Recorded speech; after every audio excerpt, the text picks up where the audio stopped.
সন্ধ্যা। বিনোদন ঘিরে চ্যানেল ওয়ানের প্রতিদিনের আয়োজনে থাকছে বিনোদন জগতের সবশেষ আপডেট। আর প্রতি শুক্র ও শনিবার আমরা হাজির হব আপনাদের প্রিয় শিল্পীদের সঙ্গে নিয়ে। আর সাথে তো আমি আছি সারা ফায়রুজ জাইমা। স্বাগত জানাচ্ছি আজকের আয়োজনে। আজকে এমন একজন অতিথি আমাদের মাঝে আছেন যিনি একাধারে নাটক ও সিনেমার জনপ্রিয় মুখ। শুধু দেশেই নয়, দেশের গণ্ডি পেরিয়ে আন্তর্জাতিক অঙ্গনেও প্রশংসা কুড়িয়েছেন তিনি। পরিচয় করিয়ে দিচ্ছি, আমাদের মাঝে আজকে উপস্থিত আছেন আজমেরী হক বাঁধন। কেমন আছো বাঁধন আপু?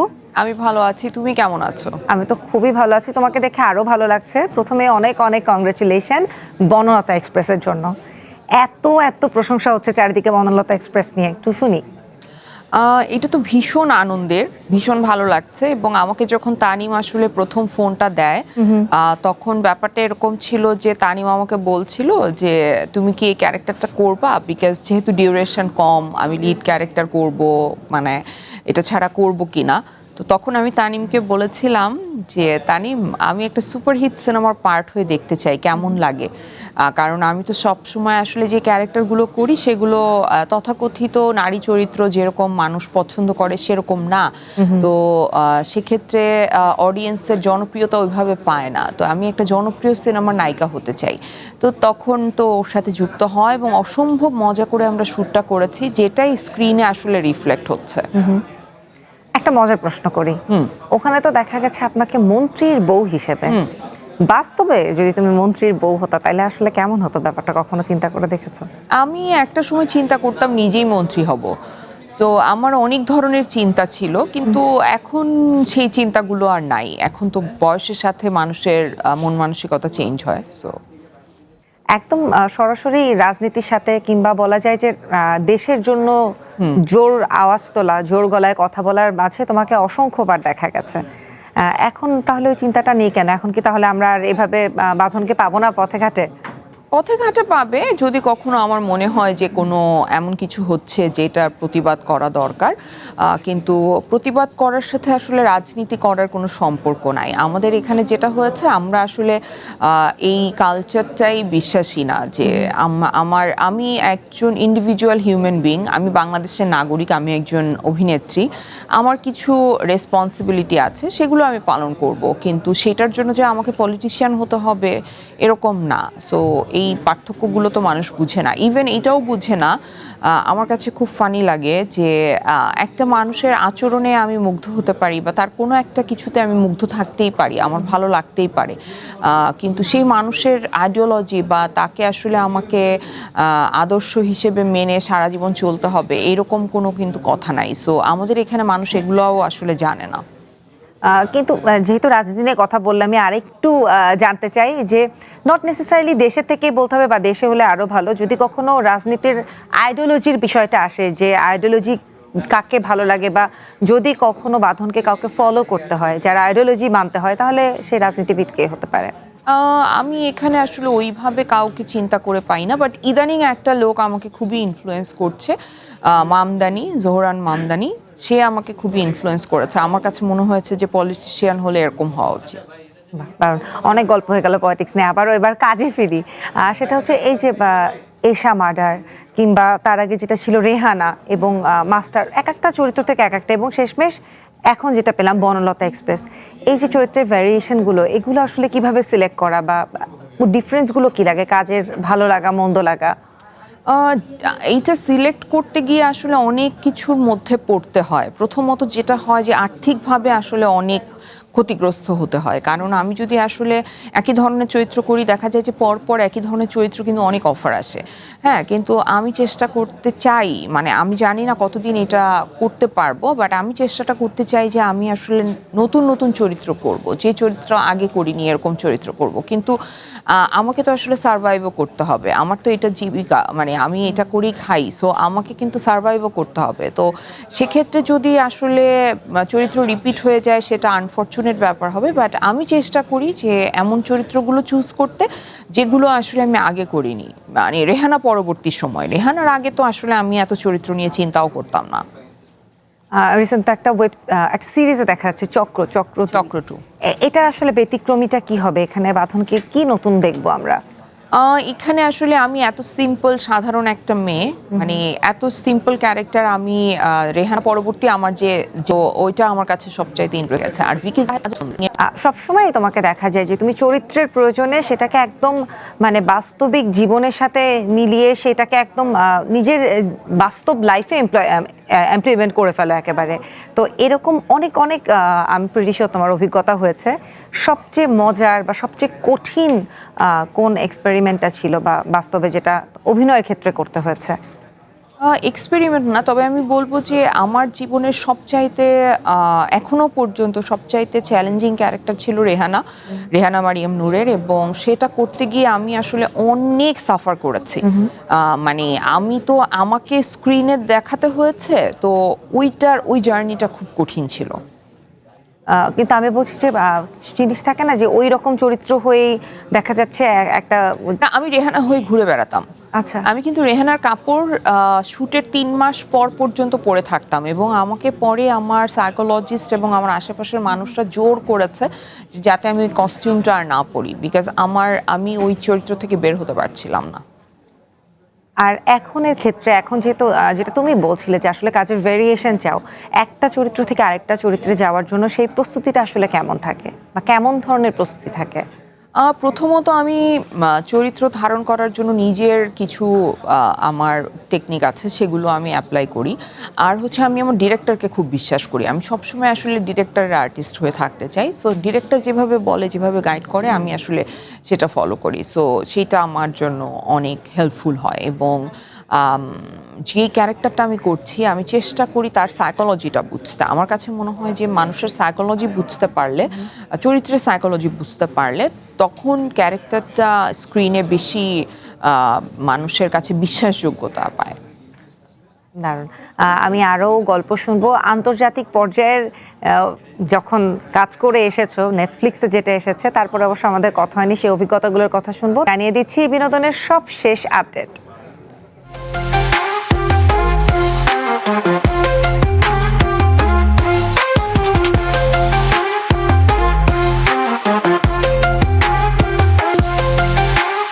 দেশ জুড়ে 1 ডজন সিনেমা হলে মুক্তি পাচ্ছে আতর বিবিলেন, এক সাধারণ নারীর জীবন সংগ্রামের গল্পে সিনেমাটি নির্মাণ করেছেন মিজানুর রহমান।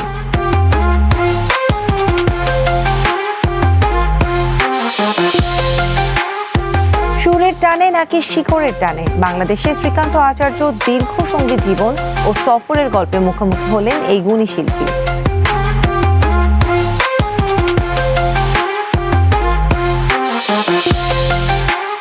বিজয় সঙ্গীতার বিচ্ছেদের গুঞ্জনে উত্তাল দক্ষিণ ইন্ডাস্ট্রি, তৃষ্ণা কৃষ্ণার নাম এসেছে নতুন করে জোরালো বিতর্ক।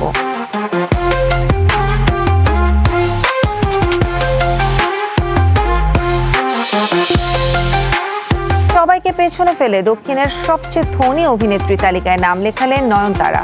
তার মোট সম্পত্তির পরিমাণ 200 কোটি রুপি।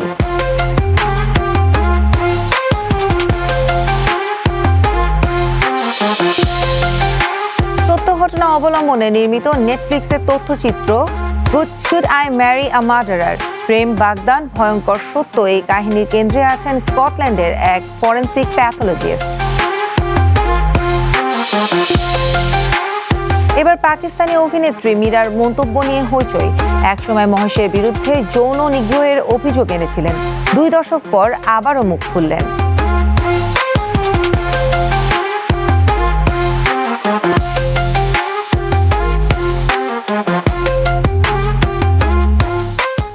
যেটা বলছিলাম আপু যাবার আগে, যে দেশের গণ্ডি পেরিয়ে নেটফ্লিক্সে, মানে আমরা কিন্তু এখনো চিন্তা করতে পারি না যে বাংলাদেশের কোনো সিনেমা নেটফ্লিক্সে যাবে কিনা বা গেছে কিনা বা কোনটা যাবে, সেখানে নেটফ্লিক্সে কাজ করে এসেছো। এবং আমি যতদূর জানি যে যাওয়ার আগে কিন্তু এটা নিয়ে বেশ আলোচনা সমালোচনা ছিল যে বাঁধন যাচ্ছে, কি করবে, হয়তো বা কিছুই থাকবে না, কিন্তু ফাইনালি দেখা গেল কম সময়ের মানে থাকলেও একটা গুরুত্বপূর্ণ চরিত্র ছিল খুফিয়াতে।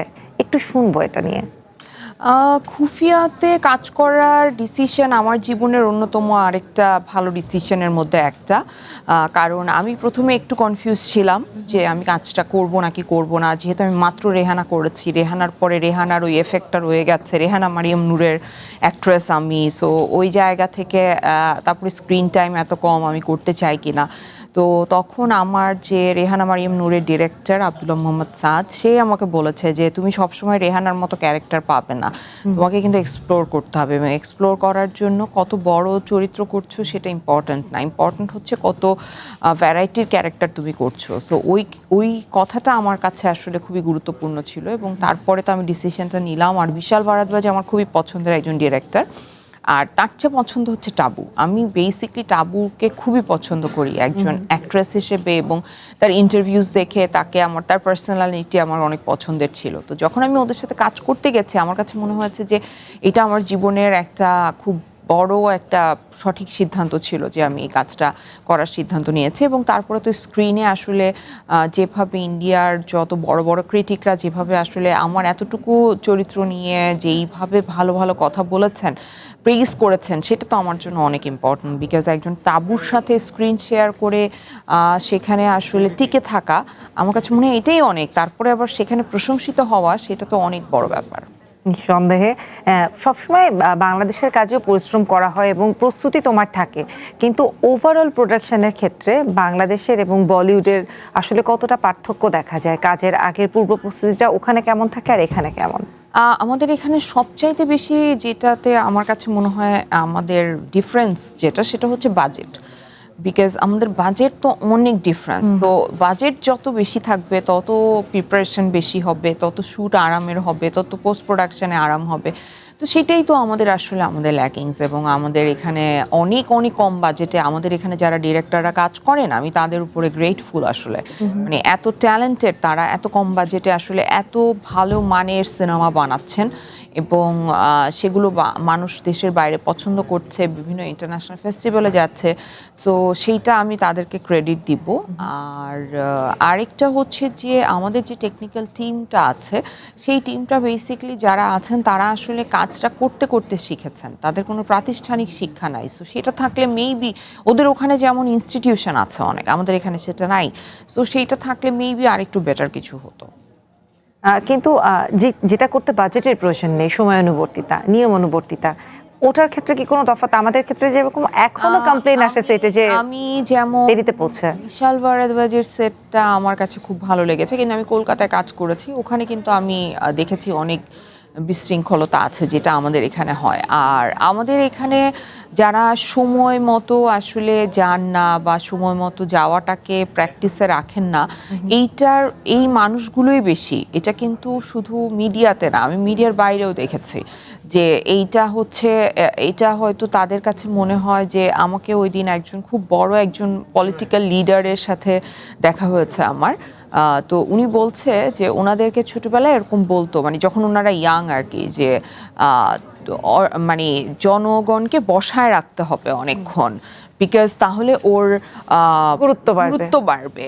তো আমি তখন ওই ভাইয়াটাকে বললাম যে ভাই, আপনাদের এই শিক্ষাটা আমাদের আর্টিস্টরা খুব পার্সোনালি নিয়েছে, ওনারা সবাইকে বসায় রাখেন, তারা মনে করে দেরি করে যেতে পারাটা এটা ওই মানে তার ভ্যালুটা বাড়বে।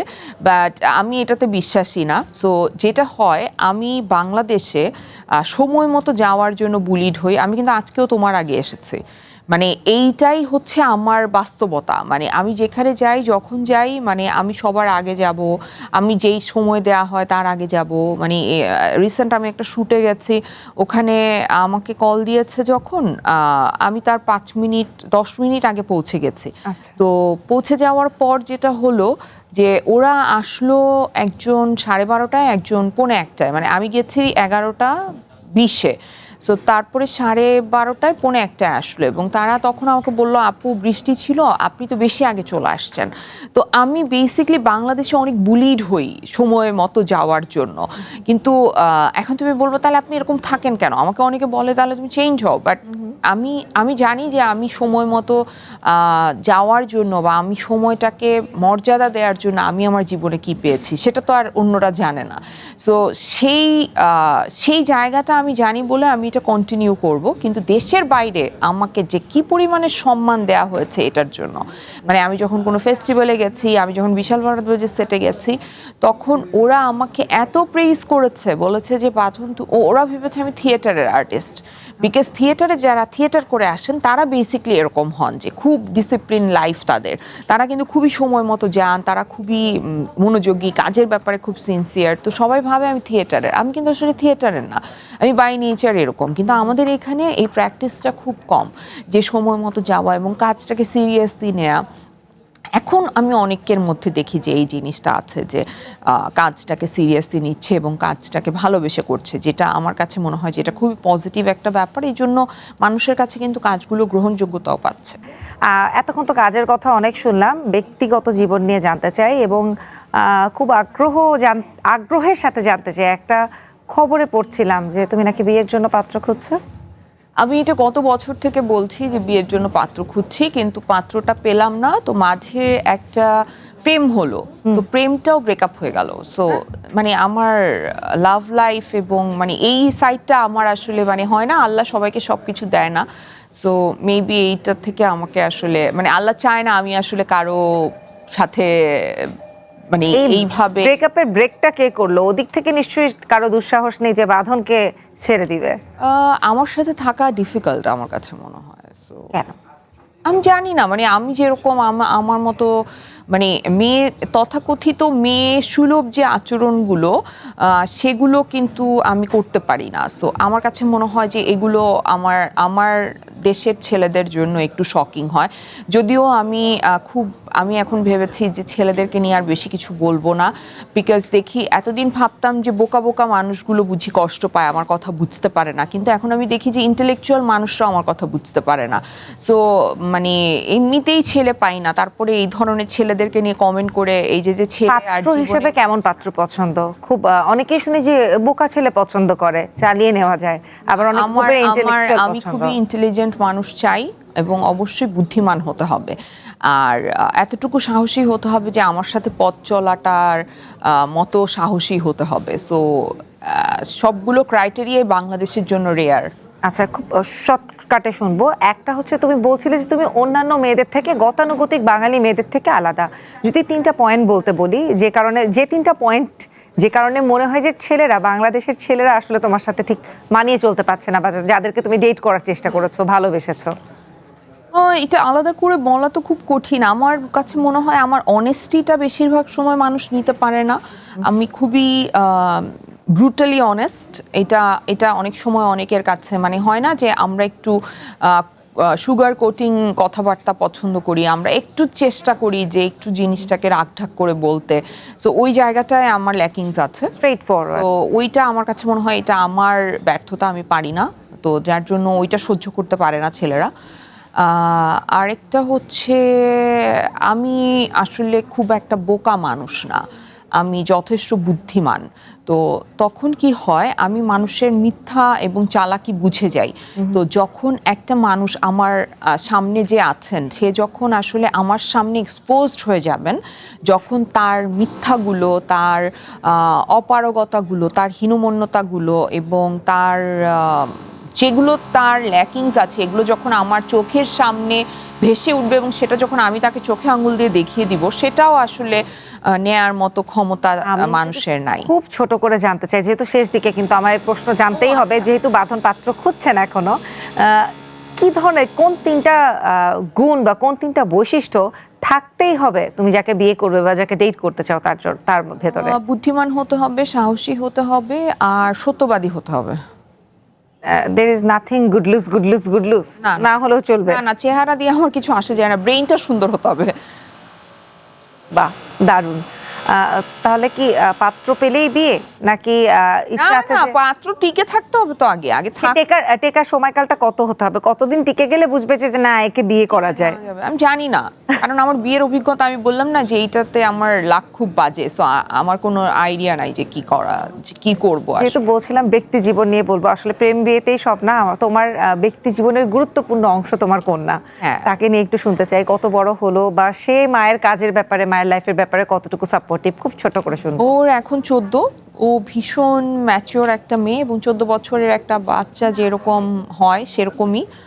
আমাদের অনেক রকমের ডিসএগ্রিমেন্ট হয়, আবার আমরা সব চাইতে ভালো বন্ধু, আমরা ঘুরে বেড়াই, আমরা ফান করি, আমরা ঝগড়া করি, এই তো। এবং সে আমাকে প্রচণ্ড গাইড করে, আমি এখন তার কথা মতো চলি।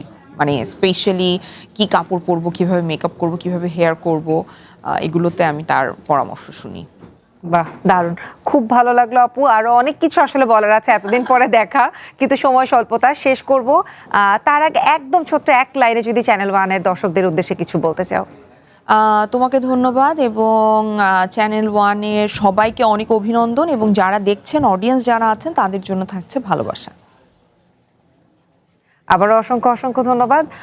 দর্শক, এরই সাথে আজকের মতো বিদায় নিতে হচ্ছে আমাদের বিনোদন আড্ডা থেকে, এবং দেখা হবে আগামীকাল আবারও নতুন কোনো অতিথি নিয়ে। থাকবেন বিনোদনের সব শেষ আপডেটটাও আপনাদেরকে জানিয়ে দিব। সবাই ভালো থাকুন এবং চোখ রাখুন চ্যানেল ওয়ানের পর্দায়।